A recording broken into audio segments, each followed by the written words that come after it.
की अथॉरिटी से, आपकी खादम होने के नाते प्यारे पिता आपसे प्रार्थना करते हैं कि यहाँ से दुनियावी हर बात को निकाल दे प्यारे पिता। हे प्रभु जी, हर एक के ऊपर अपनी पाक रूह का ऐसा अभिषेक करना प्यारे पिता कि प्रभु जी हृदय बदलने वाले हो, आपका मकसद उनके जीवन में पूरा होने वाला हो। ओ प्यारे पिता, सुनने वाले कान, समझने वाला हृदय दे, हर एक के हृदय को उपजाऊ जमीन बना दे। और आज जो भी कलाम जाए प्यारे पिता, डॉक्टर वंदना नहीं पर आपकी पाक रूह बात करे, मुझ पर कब्जा कर लीजिए प्यारे पिता, कब्जा कर लीजिए। हे प्रभु, ये मेरी ताकत नहीं परम पिता कि मैं आपके प्रकाशित वाक्य पे प्रकाश डाल सकूं। परम पिता, मैं नम्र होकर आपके सामने आती हूँ कि प्रभु जो आपने मुझे सिखाया है वो लोगों तक पहुँचने दे और अपने ही नाम को महिमा मिलने दे। धन्यवाद देती हूँ, स्तुति, महिमा और प्रशंसा आपको देते हैं। सारा आदर, गौरव, सम्मान आपको देते हैं प्रभु जी, और विश्वास करते कि आपकी पाक रूह ने यहाँ पर सब पर कब्जा कर लिया है। ओ परमपिता, मैं धन्यवाद देती हूँ इसलिए। अपने नियंत्रण में इस सभा को लेके जाना मांगते हैं, सब कुछ आपके प्यारे बेटे यीशु मसीह के मीठे, पवित्र और सामर्थी नाम में, आमीन आमीन। इसमें पहले वाले रेवलेशन की स्लाइड्स है क्या?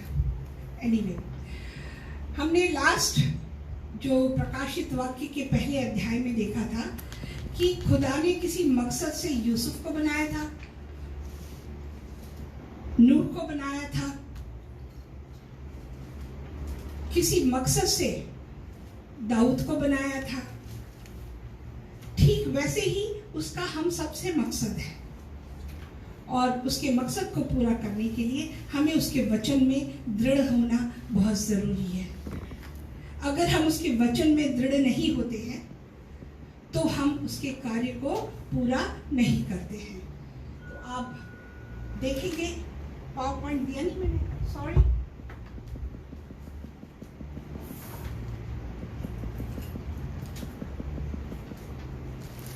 आज हम प्रतिभा को भी ऐसे छोड़ा है।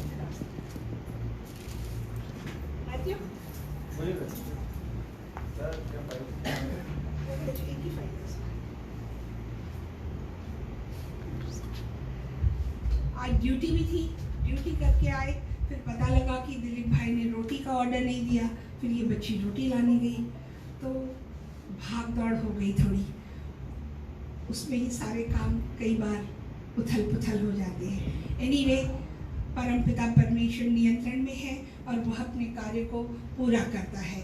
आप जैसे आज का शीर्षक देख रहे हैं, टाइटल देख रहे हैं कि 7 कलीसियाओं को संदेश। परमपिता परमेश्वर ने अपने जो भविष्य में होने वाली चीजें हैं उनको चिन्हों में व्यक्त किया है या बताया है, एपोक्लिप्टिक वे में बताया हुआ है, और वो हमें आगाह करना चाहता है। वो सिर्फ 7 कलीसियाओं को संदेश दे रहा है, परंतु ये आज के समय में हम सब पर लागू होती है, चाहे वो किसी भी देश की हो, किसी भी जगह की हो, किसी भी डिनोमिनेशन की हो। जब मैं मसीह में नहीं थी, जब हम हिंदू थे, हमें पता ही नहीं था, हमें ये पता होता था कि कैथलिक है और प्रोटेस्टेंट है। कुवैत में आने के बाद पता चला जैकोबाइट, मार्थोमाइट, ऑर्थोडॉक्स, चाहे जो भी डिनोमिनेशन हो, परंतु परमपिता जो बात कर रहा है वो हर एक कलीसिया से कर रहा है और कलीसिया के हर एक व्यक्ति से कर रहा है। तो आइए हम देखेंगे, पहली स्लाइड में जाएंगे। पकड़ लेना यहाँ। तो आप देख रहे हैं कि ये जो 7 कलीसियाएं हैं, ये इफिसस की कलीसिया, स्मुर्ना की कलीसिया, पेरगामन, थुआतीरा, सरदिस, फिलाडेल्फिया, लौदीकिया, ये 7 कलीसियाएं हैं जहाँ पे परमपिता संदेश दे रहे हैं। ये उस समय की पहली कलीसियाएं हैं जहाँ पर सेवकाई हुई और प्रभु का नाम जहाँ से फैला, जहाँ से उसके मंदिर की स्थापना हुई है और लोगों ने अद्भुत यहाँ पे कार्य किए, सेवकाई किए हैं वहाँ पे। खुदा आज जो हमें बता रहा है कि ये जो पूरा जो यीशु का जो मिशन था उसको हम बढ़ा सके, इसीलिए वो ये बातें कर रहा है। और आज ये मेरी प्रार्थना है कि जितनी कलीसिया में यहाँ पर बैठे हुए हैं या आगे सुनने वाले हैं, खुदा उनके हृदय को खोले। क्यों? क्योंकि कलीसिया का मतलब सिर्फ ये नहीं है कि हम एकत्रित हो जाएं या हम सिर्फ एक इमारत खड़ी कर लें या हम सिर्फ टाइथ एंड ऑफरिंग जमा कर लें। इससे कुछ नहीं होगा। जो होना है वो प्रभु के वचन के द्वारा होना है। जब हम उसकी आज्ञा, उसके वचन को सुनेंगे, उसकी आज्ञा मानेंगे और उसका पालन करेंगे। Hallelujah, hallelujah. तो ये जो 7 कलीसियाएं हैं, ये इनके नाम दिए हुए हैं और ये 2 और 3 जो अध्याय हैं ये काफ़ी बड़े हैं। अगर हम इसको एक एक वचन के अनुसार अगर हम पढ़ना चाहें तो वो कंप्लीट नहीं हो पाएगा। और मैं नहीं चाहती थी कि आप लोगों की सुनने की, समझने की शक्ति, क्योंकि साइंस कहता है कि 40 मिनट से अधिक नहीं होती, तो उस टाइम लिमिट में ख़त्म हो सके। तो आप देख रहे हैं कि जो इफिसस की कलीसिया है, इसका वर्णन, इसके बारे में दूसरे अध्याय के प्रकाशित वाक्य के 1 से 7 में लिखा हुआ है।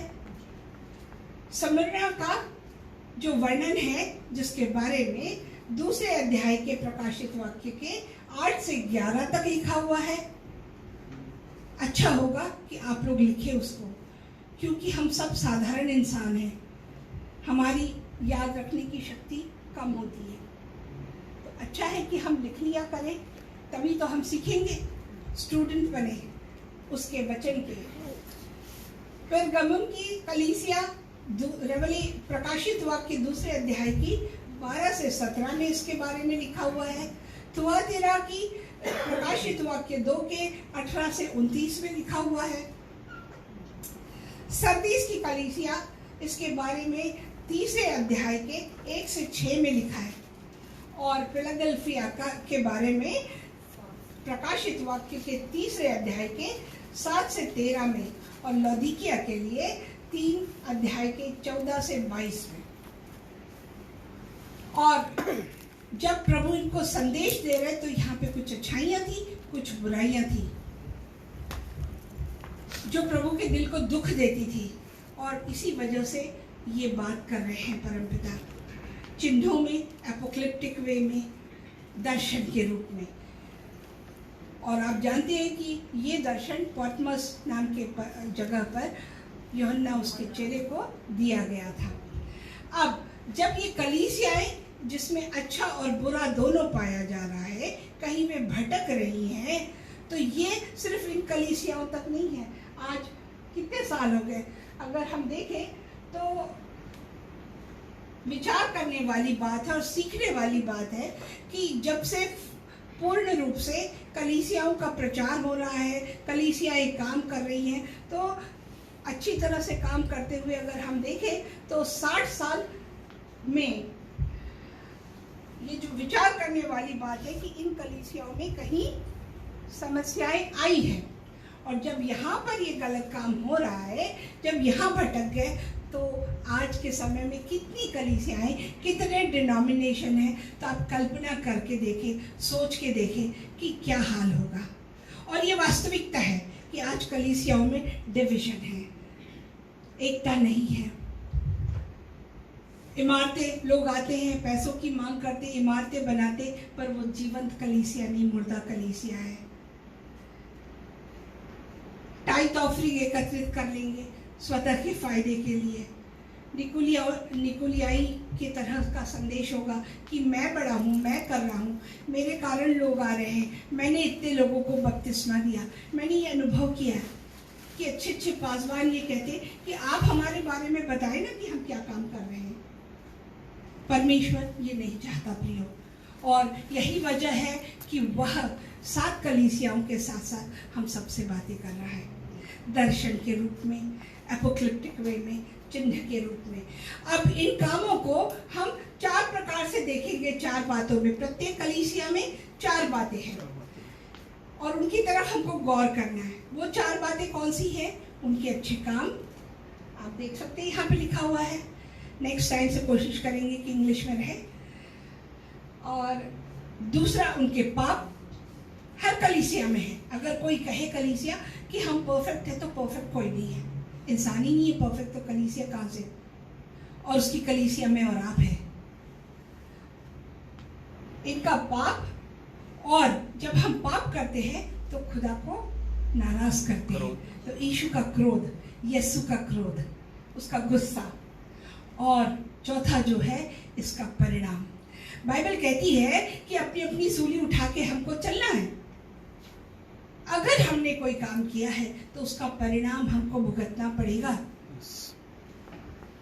खुदा माफ कर देगा पर परिणाम हमको भुगतना पड़ेगा। इसीलिए खुदावंद हमको उससे बचाना चाह रहा है, आगाह कर रहा है 7 कलीसियाओं के रूप में, दुनिया भर के चर्चेस को और हम सब लोगों को।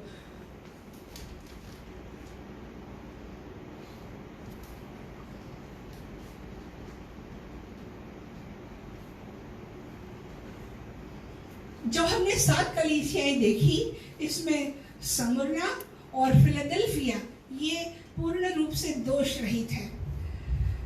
कुछ है परंतु फिर भी जो 7 कलीसियाएं हैं उसकी अपेक्षा इन कलीसियाओं ने खुदावंद खुदा को, परमपिता परमेश्वर को प्रसन्न किया, खुश किया। मैं उसको वाइट करना चाहती थी पर आता नहीं मुझको। सरदिस और लौदीकिया की जो कलीसियाएं हैं ये दोषों से परिपूर्ण थी, भरी हुई थी। वहां पर खुदा बहुत अधिक दुखी था। उसके क्रोध को उन्होंने बहुत अधिक बढ़ा दिया था और वो दोषों से भरी हुई थी। तीसरा जो लाइन है इसमें इफिसस, पेरगामुन और थुआतीरा, इसमें अच्छाई भी है कुछ और कुछ बुराइयां भी है। कुछ अच्छाइयां भी है और कुछ बुराइयां भी है।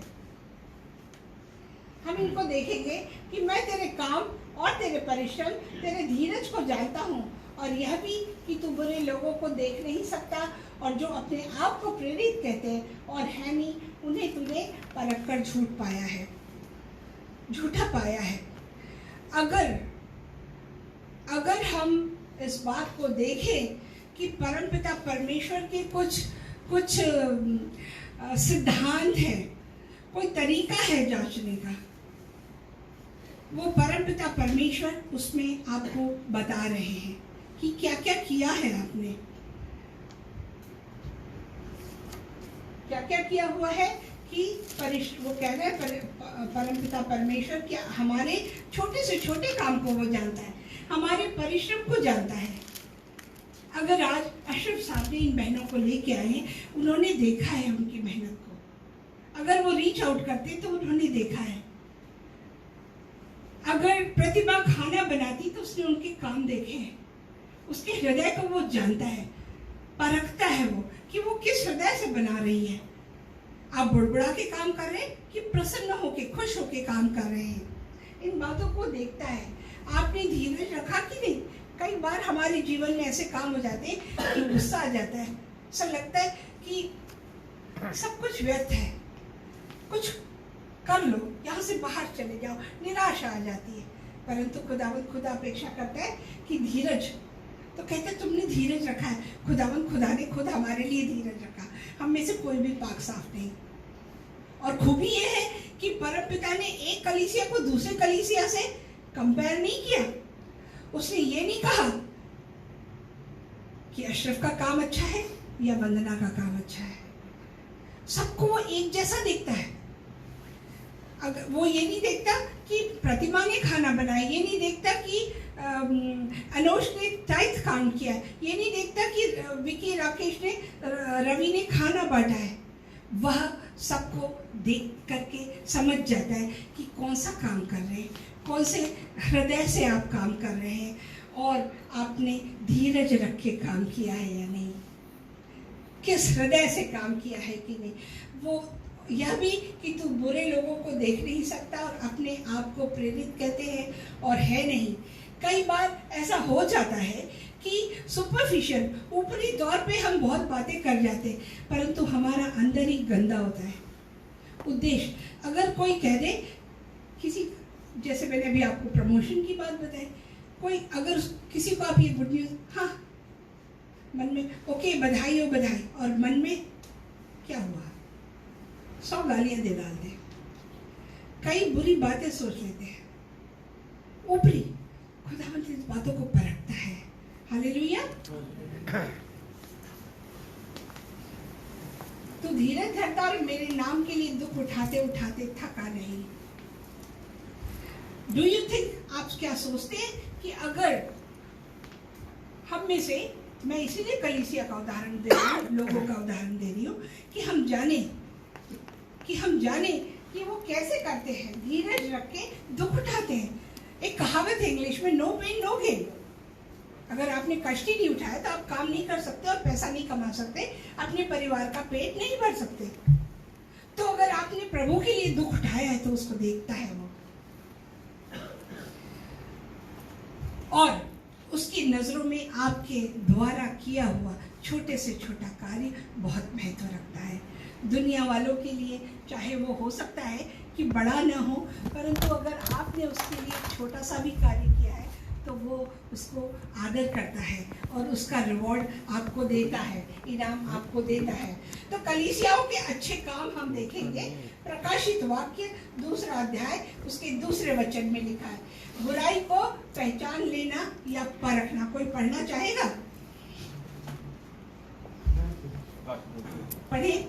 मैं तेरे ਕੰਮਾਂ ਨੂੰ ਅਤੇ ਤੇਰੀ ਮਿਹਨਤ ਦੇ ਅਤੇ ਸਬਰ ਨੂੰ ਜਾਣਦਾ ਹਾਂ, ਨਾਲੇ ਇਹ ਜੋ ਬੁਰਿਆਵਾਂ ਦਾ ਤੇਥੋਂ ਸਹਾਰਾ ਨਹੀਂ ਹੁੰਦਾ ਅਤੇ ਜਿਹੜੇ ਆਪਣੇ ਆਪ ਨੂੰ ਰਸੂਲ ਦੱਸਦੇ ਹਨ ਪਰ ਨਹੀਂ ਹਨ, ਤੈਂ ਉਹਨਾਂ ਨੂੰ ਪਰਤਾ ਕੇ ਝੂਠਾ ਵੇਖਿਆ। हालेलुया। हालेलुया। अगर आज हम यहाँ सिखा रहे हैं, जो अगर उसका हम पालन नहीं करते हैं तो हम झूठे हैं। अगर आप कलीसिया में उसके सामने आते हैं और उसके वचन को ध्यान से सुनते नहीं, उसकी आज्ञाओं को मानते नहीं और उसका पालन करते नहीं, हमने तो अपना काम कर दिया, पर अगर हम में से कोई भी किसी बात की अवहेलना करता है, आज्ञा नहीं मानता है, हुक्म अदूली करता है, तो उसे पसंद नहीं आता है। परंतु कह रहा है खुदा कि तुमने तो वह पहचान लिया है, बुराई को पहचान लिया और परखा है। कई बार ऐसा होता है कि लोग प्रार्थना करने के लिए, कोई बाहर का पास्टर आया, वो लाइन लग जाती है, वो परखते ही नहीं कि क्या वो प्रार्थना करने लायक है, क्या उसकी प्रार्थनाओं में रूह की मामूली है। वचन कहता है कि हाथ रखने से पहले सावधान होकर सोचिए। अगर उसके सामने कोई रूह गिरेगी तो मुंह के बल गिरेगी, जो समर्पण में हो। अगर जो पीठ के बल गिरती है, पीठ के बल कौन गिरता है? मृत को लिटाया जाता है ना, मरे हुए व्यक्ति को पीठ के बल। तो खुदावन का वचन लिखा हुआ है, एक आध दिन किसी दिन मैं आपको स्क्रिप्चर बताऊंगी उसका। तो हमें ये डिसर्नमेंट होना चाहिए, परख रहना चाहिए कि कौन व्यक्ति सही है और कौन व्यक्ति गलत है। परम पिता परमेश्वर कह रहे हैं कि तुमने उसे परखा है। प्रकाशित वाक्य 2 अध्याय का 3 वचन कोई पढ़ेगा? ਅਤੇ ਤੂੰ ਧੀਰਜ ਰੱਖਦਾ ਹੈ ਅਤੇ ਮੇਰੇ ਨਾਮ ਦੇ ਨਿਮਿਤ ਤੈਂ ਸਹਾਰਾ ਕੀਤਾ ਅਤੇ नहीं थकिया। हालेलुया। वो देख रहा है कि आप यीशु के लिए दुख उठाने से पीछे नहीं हटे।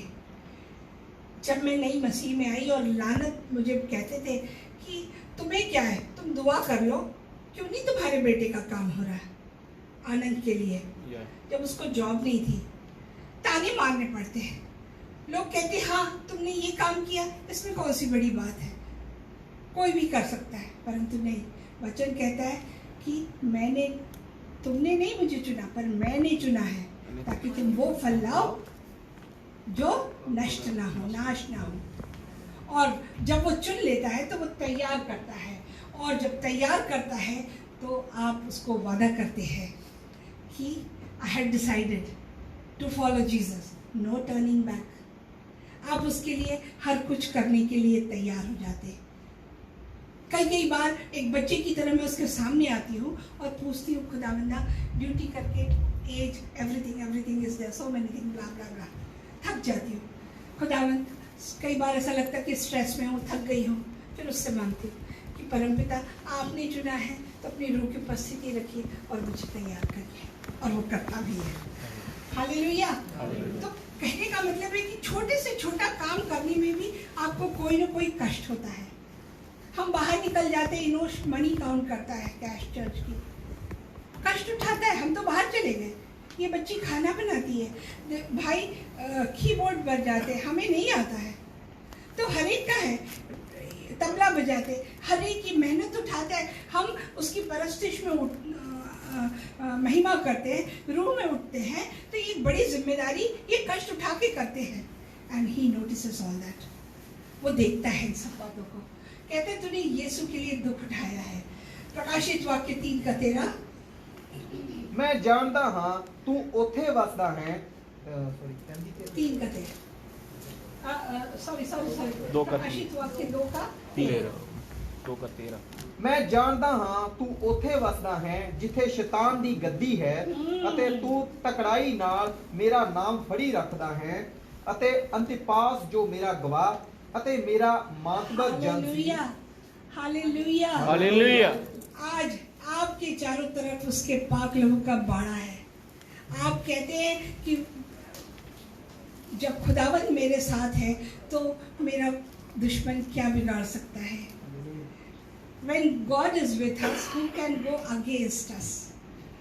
जब ये ईमान हम शो करते हैं, जब हम उसको दिखाते हैं कि खुदावन मैं अपनी ताकत से नहीं पर आपकी ताकत से सब कार्य कर सकती हूँ, जब हम उसके अथॉरिटी में, उसके आज्ञाकारिता में, उसके अधिकार से हम दुश्मन की हर चाल को कैंसिल कर देते हैं। वचन कहता है कि you resist the devil and it will flee.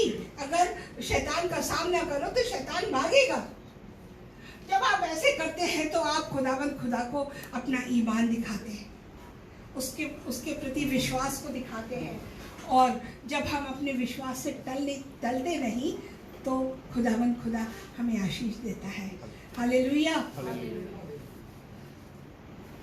उसने ये कलीसियाओं के अच्छे काम देखे हैं। आज अगर कोई हिंदी कलीसिया में आकर के बोले किसी बात को लेकर के कि ये कलीसिया है, तो वो खुद खड़ा होके कहेगा कि ये हिंदी कलीसिया मेरी कलीसिया है। मैं यहाँ के एक एक व्यक्ति को जानता हूँ, मैं उसकी सेवकाई को जानता हूँ, उनके हृदयों को, उनके कामों को जानता हूँ, उनकी मजबूरियों को जानता हूँ। वो मेरे प्रति ईमानदार है, कहीं विफल होते पर वो क्रिटिसाइज नहीं कर रहा, एक समय तक नहीं करेगा, परंतु अगर उसकी सीमा के सही शक्ति के बाहर हो गया, उसको और भी अधिक आपने नाराज कर दिया, तो वो जरूर बात करेगा, और वही आज वो कर रहा है। प्रकाशित वाक्य 2:19 पढ़े। मैं तेरे ਕੰਮਾਂ ਨੂੰ ਅਤੇ तेरे प्रेम ਨਿਹਚਾ सेवा ਅਤੇ ਸਬਰ ਨੂੰ ਜਾਣਦਾ ਹਾਂ। हालेलुया। हालेलुया। पढ़े आगे। ਨਾਲੇ ਇਹ ਪਾਈ ਤੇਰੇ ਪਿਛਲੇ ਕੰਮ ਪਹਿਲਿਆਂ ਨਾਲੋਂ ਵੱਧ ਹਨ। पिछले कामों से बढ़कर है। अगर हम अपनी पिछली जिंदगी को देखें, जब हम यहाँ पहली बार आए थे और आज की जिंदगी को देखें, तो परमपिता परमेश्वर ने अपने वचन के द्वारा जो ए और आमेन है आपके हृदय को बदला है। दिन प्रतिदिन वो आपको अपने स्वरूप में, अपने रूप में बदलता चला जाता है, और इसीलिए वो तारीफ कर रहा है कि तुम्हारे पिछले काम से अच्छे काम है अभी, पहले से अच्छे काम है अभी आपके। हाँ, नेक्स्ट हम पढ़ेंगे प्रकाशित वाक्य 3:4, वस्त्र अपवित्र नहीं किए। मैंने कोशिश की कि इसको छोटा कर सकूं कि हम सब समझ सके। प्लीज पढ़ेंगे। पर हाँ, सरदीस में तेरे यहाँ कुछ ऐसे लोग हैं जिन्होंने अपने अपने वस्त्र अशुद्ध नहीं किए। हालेलुया। वे श्वेत वस्त्र पहने हुए हालेलुया। घूमेंगे, क्योंकि वे इस योग्य है। हमारा शरीर उसका मंदिर है। हमने यीशु को पहने हुए हैं। वचन कहता है कि वह जो शरीर के बाहर गुनाह हुआ है उसे माफ कर देता है, परंतु शरीर के अंदर हुए गुनाह को क्षमा नहीं करता। क्यों? क्योंकि उसकी रूह हम में रहती है और वो रूह दुखी हो जाती है। हालेलुया। आप लोग समझ रहे हैं? तो हमें ये जो अच्छे काम जो है ये सिखा रहे कि आज्ञाकारिता में रहना है। परमेश्वर को इन कलीसियाओं ने नकारा नहीं, झूठा नहीं ठहराया। और तो फिर जब ये कलीसियाओं ने ऐसे किया तो फिर इसमें गलत क्या था, ये हमको सोचना चाहिए। ये सोचने वाली बात है। नेक्स्ट हम देखेंगे कलीसिया का अधर्म या गुनाह क्या था और जो है कई बार हम लोग बुलाते हैं, आइए प्रार्थनाओं में आइए, पर नहीं, सुस्त बैठे रहते, उठते नहीं, हम लोग ज्वाइन नहीं करते प्रेयर में, जबकि इट इज सो इफेक्टिव। कहेंगे कलीसिया आओ तो नहीं, आज थक गया। मेरा बेटा भी करता है, परंतु मैं ये जानती हूँ कि खुदा का एक समय है। He makes, उसका वचन कहता है कि वह अपने समय में हर चीज को सुंदर कर देता है। He makes everything beautiful in his own time, right? तो इसीलिए, और वो धीरज रखता है हमारे साथ। जब मैं शादी के बाद, हिंदू होने के साथ साथ शादी के 13 साल बाद मसीह में आई, वो तो मुझे सिखाते थे, पर मैं इतने जल्दी नहीं आ सकी। 13 साल बाद तो प्रभु ने धीरज रखा, मेरे परिवार वालों ने धीरज रखा। तो खुदा भी धीरज रखता है और हमें मौका देता है कि हम उन बातों को जानें, इन बातों को जानें। क्या? पहला, प्रेम ठंडा। शुरू में बहुत जोश के साथ काम करते, बहुत जोश के साथ। जैसे मसीह को ग्रहण किया तो दुनिया भर की मिनिस्ट्री, दुनिया भर का अध्ययन काम कर लेना चाहते, समय के साथ साथ ठंडे पड़ जाते। कितना भी उत्साहित करता रहे पासवान, एल्डर्स, लीडर्स, सेवकाई करने वाले, पर ना, मैंने तो नहीं हिलना जगह से। अपने हृदय को पत्थर का बना लेते हैं। कार्य ठंडे, पहले जोश के साथ, बाद में चलता है, देख लेंगे, कर लेंगे। ढीले हो जाते हैं, आज नहीं कल, अब की बार नहीं गए फ्राइडे, अगले फ्राइडे चले जाएंगे। नींद आ रही है मुझे, देर से ड्यूटी से आते हैं,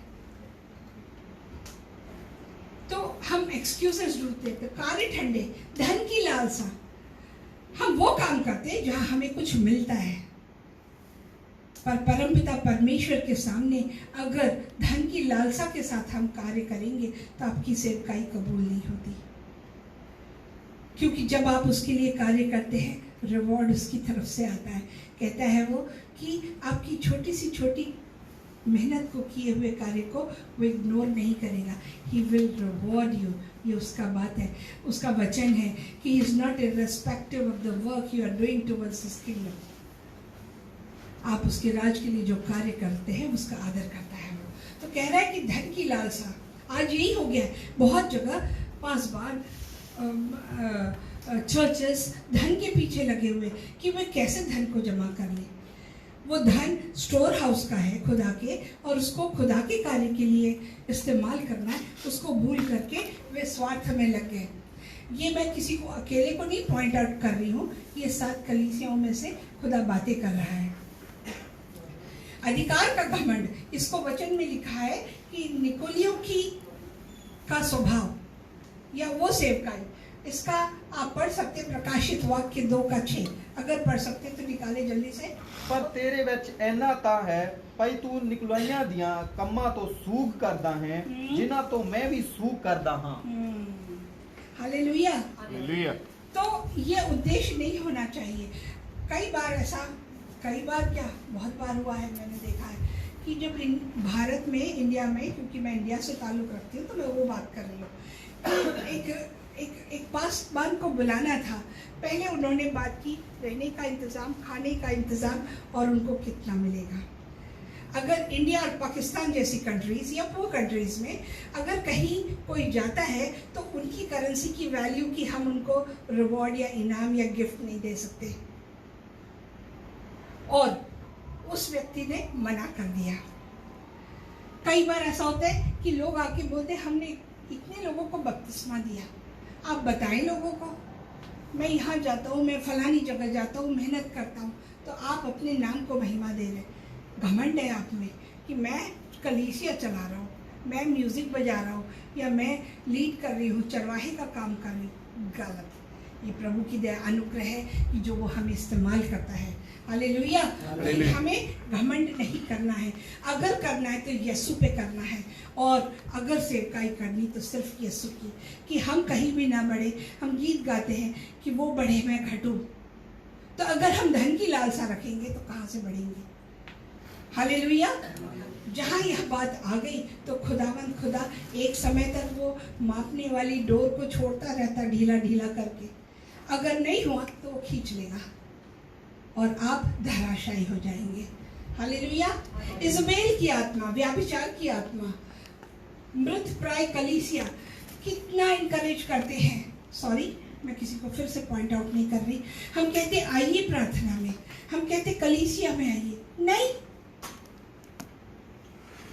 मृत प्राय, अपना स्वार्थ, अपने बारे में सोचना, हटते नहीं जगह से, अपना फायदा कि नहीं मैं तो ये सेवकाई कर रहा हूँ, मैं वो सेवकाई कर रहा हूँ, जरूरी नहीं इसमें आऊँ। मैं बहुत सारी कलीसियाओं से जुड़ा हूँ, बहुत सारी कलीसियाओं से जुड़ा हूँ। प्रियो, जो हॉपिंग करते हैं, चर्च हॉपिंग, वो भी एक प्रकार का व्यभिचार है। परमपिता परमेश्वर कह रहा है कलीसिया को ऐसा करने से मृत हो जाती, इंटरेस्ट नहीं रह जाता, रुचिकर नहीं रह जाता, जागरूकता नहीं है, अवेयरनेस नहीं है कि नहीं परमपिता परमेश्वर हमें देख रहा है। वो हमारे एक एक कामों का ब्यौरा ले रहा है कि हमने क्या बोला, क्या सोचा, क्या काम किया, कैसे बर्ताव किया। अगर कभी ऐसा हो जाता तो हमें तुरंत माफ़ी भी मांग लेना चाहिए। कभी हम भी करते थे प्रियो, परंतु जैसे वचन में बढ़ते जा रहे, जैसे हम सीखते जा रहे, वो हमें करेक्ट करते जाता है। बस शर्त ये है कि हमें उसकी बात को पढ़ना है, उसके वचन में से आज्ञा मानना है, पालन करना है। नीम गर्म हो गए, ना ही जोश में है और ना ही पूरी तरह से ठंडे। हाँ, कर लेंगे, आ जाएंगे, कोई बात नहीं, मैं थक गया था, ड्यूटी बहुत भारी है।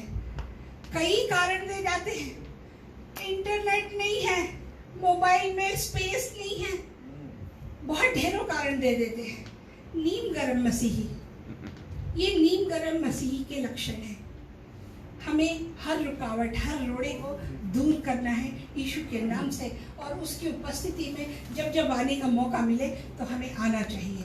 यीशु का क्रोध चर्चेस पर जाहिर कर रहा है, क्योंकि आपने देखा गए अध्याय में जब हमने पढ़ा तो उसकी ज्वलनशील आंखें थी, उसके पास 7 सितारे थे, उसके सामने दीवटें थी। अगर रिकलेक्ट कर सके, याद कर सके तो करके देखिएगा। तो कहता है कि मैं वो दीवट हटा दूंगा। ये दीवट क्या है? पाखरू है, पाखरू है, पाखरू है। क्या आप सहन कर सकते हैं कि उसकी पाखरू आपके साथ न रहे? टूट जाएंगे आप प्रियो, बिखर जाएंगे, किसी कार्य का सामना नहीं कर सकेंगे, किसी परिस्थिति का, किसी हालात का सामना नहीं कर पाएंगे। अपने आप को दृढ़ करिए, अपने आप को दृढ़ करिए कि उसकी क्रोध के सामने न आ सके, क्योंकि वह प्रकाश है, वो ऐसा प्रकाश है जिसके सामने छोटी सी भी गलती, पाप खड़ा नहीं हो सकता। Hallelujah, hallelujah. परीक्षा और क्लेश में डालूंगा, आप उसके वचन देख सकते हैं। दीवट हटा दूंगा, प्रकाशित वाक्य 2:5, वचन से लड़ूंगा। वो अपने वचन के द्वारा बात करेगा कि मैंने तो तुमको ये सिखाया था, अशरफ ने तो आपको ये सिखाया, डॉक्टर वंदना ने तो ये सिखाया, आपको बुलाया तो था, क्या आप गए थे? प्रार्थना में बुलाया तो था, उन्होंने अच्छी बात तो सिखाई, वचन में दृढ़ हो जाओ, पढ़ो, सुनो, आज्ञा पालन करो, सीखो, परंतु आपने किया? सवाल करेगा हो।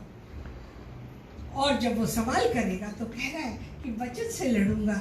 वो जब अंत समय आएगा, जब आप उसके दरबार में खड़े होंगे, तो वो आपसे पूछेगा जरूर। हालेलुया। उम्मीद करती हूँ कि आप लोग समझ रहे हैं, सुनने वाले कान, समझने वाला खुदा ने हृदय दिया है। तो वचन से लड़ूंगा, प्रकाशित वाक्य 2:16, परीक्षा और क्लेश में डालूंगा। कई बार हम अपनी सीमाओं को तोड़ते हैं अपनी इच्छाओं के कारण, परिणाम हम क्लेश में पड़ते हैं। आज कोरोना का प्रॉब्लम है, सारी दुनिया में पैंडेमिक है।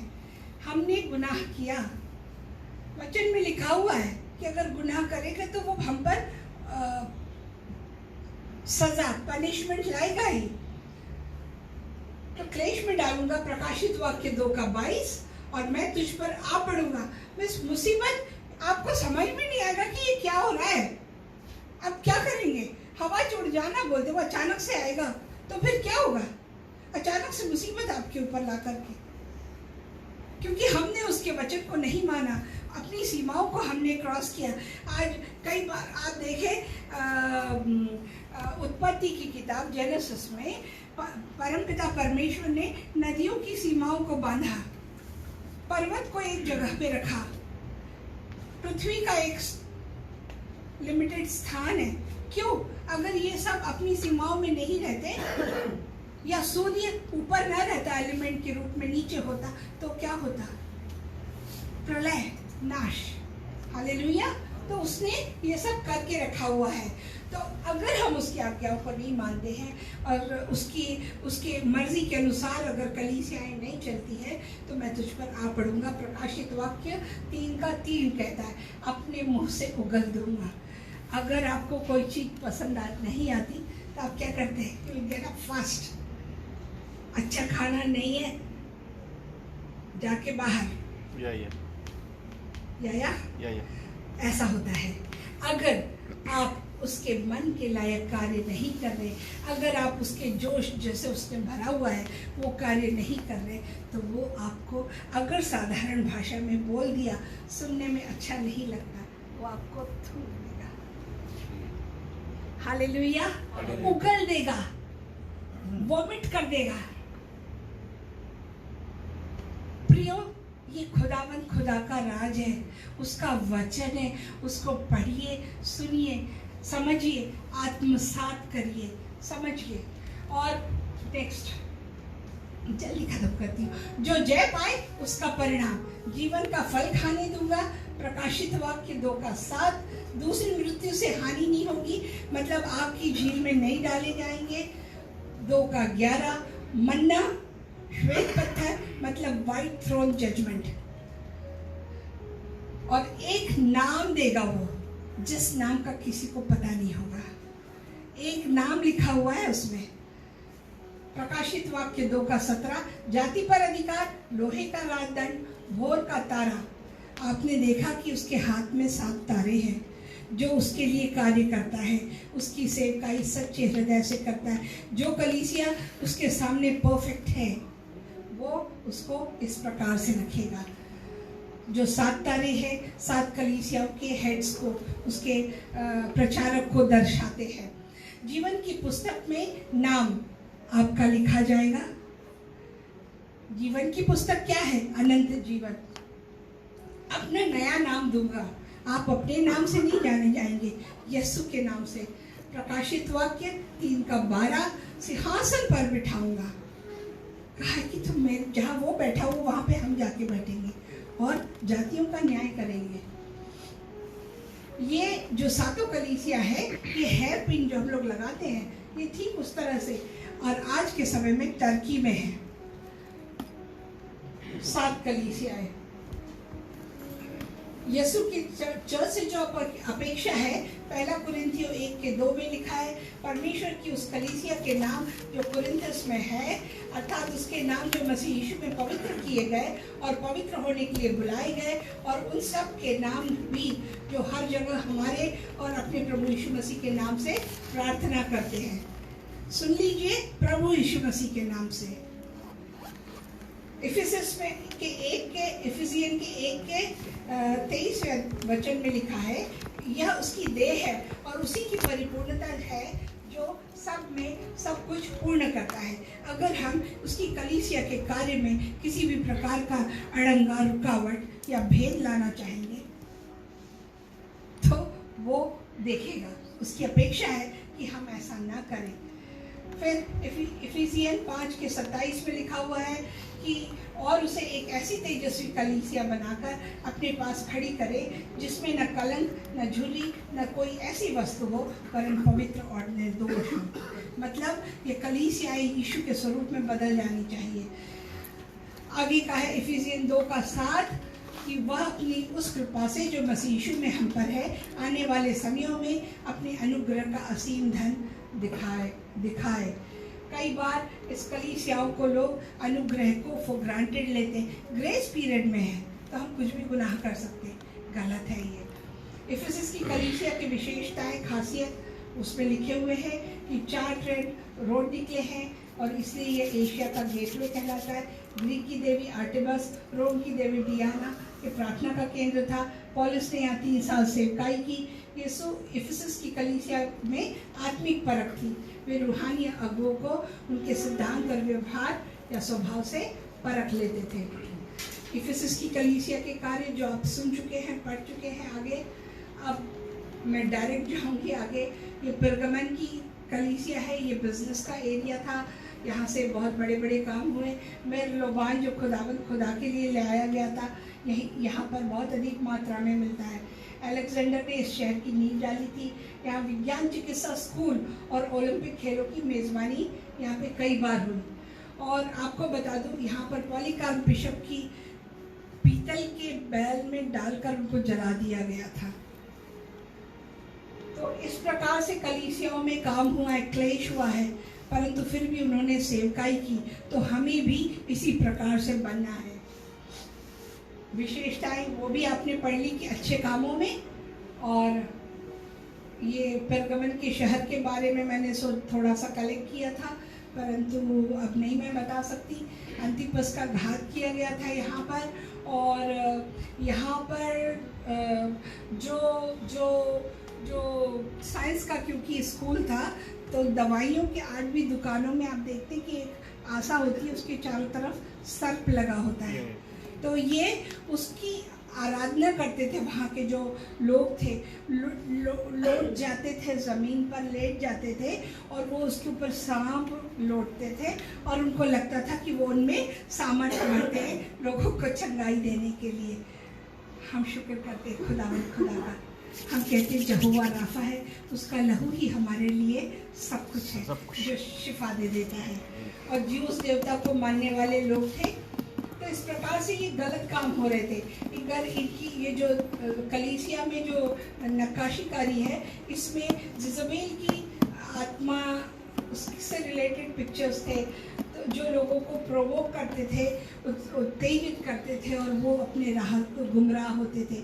यीशु के सिद्धांतों को न मान करके, बलाम और जजबेल के सिद्धांतों को मान करके लोग, वहाँ के प्रचारक, वहाँ के लोगों को भटका रहे थे, कलीसिया को तोड़ रहे थे। तो आपने ये सब देखा जो मैंने आपको बताया। ये बिलाम का सिद्धांत, भविष्यवाणी के वरदान के साथ व्यभिचार, धन के लिए इजराइल को शाप देना, लोगों को व्यभिचार की तरफ भटकाए, निकोलियों की शिक्षा है। हाँ जी, असी तो बड़े हैं, बहुत अच्छा गा सकते हैं, बहुत अच्छा बजा सकते हैं, बहुत अच्छा प्रीच कर सकते हैं। नथिंग, यीशु के सामने हम सब धूल के कण के समान हैं। हालेलुया। निर्णय और वादे, मुंह में तलवार मसीह के फैसले को दर्शाती। जय पाने वाले छिपी हुई मन्ना पाएंगे। आत्मिक जीवन को बनाए रखने के लिए आत्मिक रोटी। यही मैंने आपको पहले बताया कि उनको रिवॉर्ड क्या मिलेगा।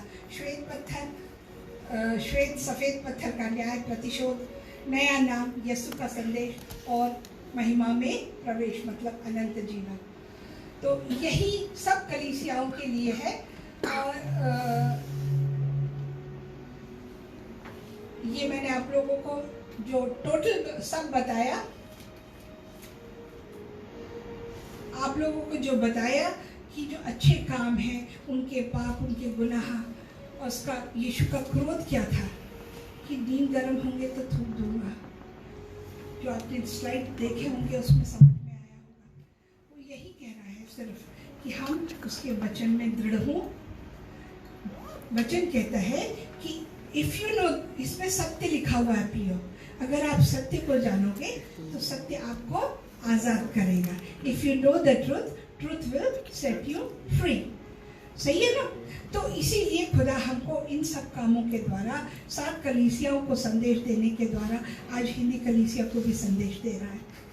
तो हम में से हर एक की जिम्मेदारी है कि हम उसको सुने, समझे और उसके अनुसार करें, कि हिंदी कलीसिया को देख करके खुदावंद खुदा तख्त नशी हो जाए, प्रसन्न हो जाए, अपने स्वर्ग के घर को छोड़ के यहाँ उपस्थित हो जाए और आज जो कुछ हम प्रार्थनाएं करें उसका मुआवजे के रूप में उत्तर दे। खुदावंद आपको आशीष दे। आइए हम दुआ करेंगे, छोटी सी धन्यवाद देते हैं प्यारे पिता। हे प्रभु, मैं जानती हूँ प्यारे पिता कि आप नियंत्रण में हैं। आज आपने जो बात कही है परम पिता, मैं जानती हूँ कि यह विषय बड़ा है, परंतु फिर भी आपने जो बात कही है आज मेरे द्वारा, परम पिता आज यहाँ बैठे हुए हर एक के हृदय को उसने स्पर्श किया है। आपके वचन के अनुसार कि आपका वचन दुधारी तलवार है, दिलों गुर्दों को काटता है। परम पिता, आपने आज अपने बच्चों को सिखाया है। हे प्रभु जी, आपके पाक लहू का लेप इन पे लगा हुआ है, आपके पाक रूह का अभिषेक इन पे हुआ है।